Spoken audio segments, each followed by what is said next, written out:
Come on, move, keep moving!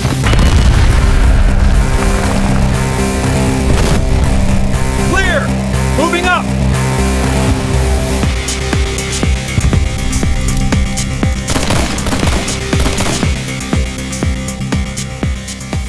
It would take 1 million men 100 years to conquer Tarawa. That was the boast of Rear Admiral Keiji Shibasaki, the Japanese commander of this tiny strip of sand. And looking at the defenses of Betio Island, you could see why he was so confident.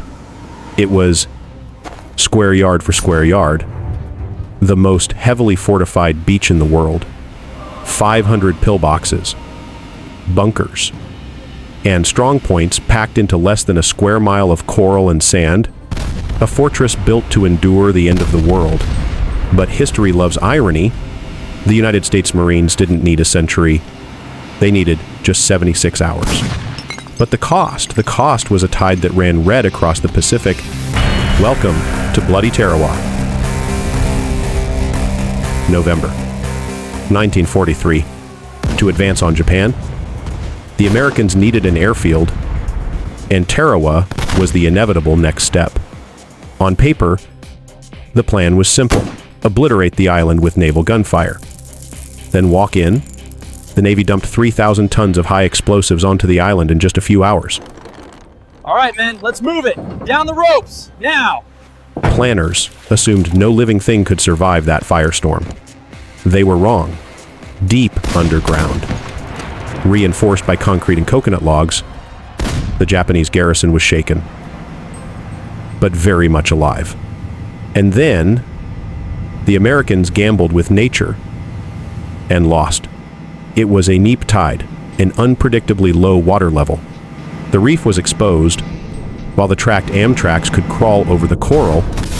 The Higgins boats carrying the bulk of the troops slammed into the reef, 500 yards from shore. Attention all units, we are approaching the shore. Repeat, we are approaching the shore. The ramps went down into deep water. The order was brutal: wade in. Go! Wade in!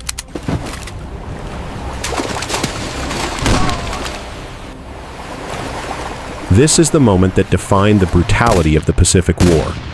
Imagine wading the length of 5 football fields, in chest-high water, holding your rifle above your head, while an invisible enemy practices target practice on you. There was no cover. You couldn't run. You couldn't even shoot back. Japanese heavy machine guns and mortars from the shore tore through the slow-moving lines. Men dropped into the water and never came up. The lagoon literally turned red with blood. The few Amtraks that actually made it to the beach were isolated, their driver shot, their tracks disabled. Ugh, I'm hit! The survivors who finally crawled onto the sand found themselves pinned down. Medic! Come on, keep moving! Trapped against a coconut log barrier known as the seawall. Get down!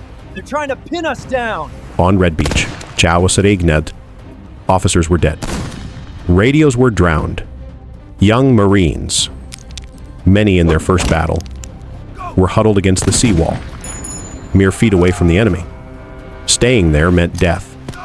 So, Get up! Move out! individual heroism took over. Improvisation became doctrine. They called it Blowtorch and Corkscrew.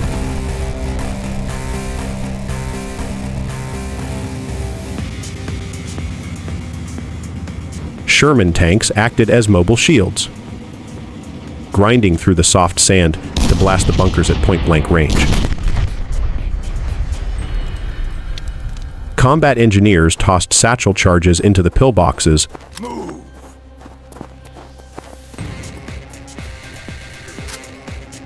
Move it now!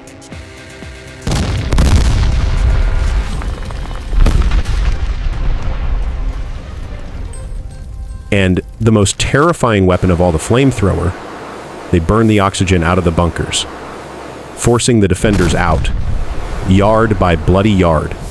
The Marines began to push inland.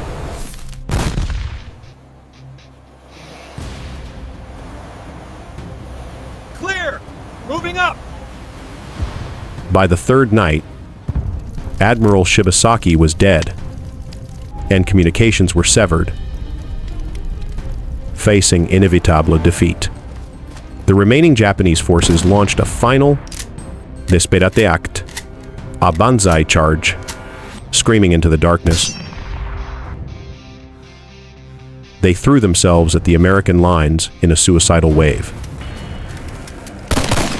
The fighting devolved into hand-to-hand combat with knives, bayonets, and entrenching tools.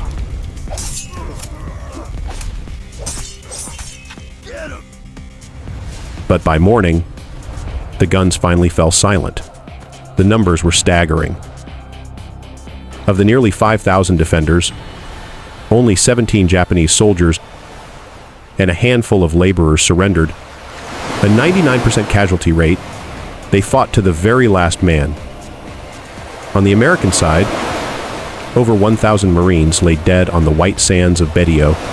The footage of bodies bobbing in the surf shocked the American public back home. It was a grim awakening to the reality of the Pacific War. Okay, let's go over the plan one more time. But the Navy learned a hard lesson in blood after Tarawa. They revolutionized amphibious landings. They developed better Amtraks and created the underwater demolition teams, the frogmen ancestors of the Navy SEALs, to clear those deadly reefs. Tarawa was the bloody test the United States had to pass to finally kick open the door to Tokyo.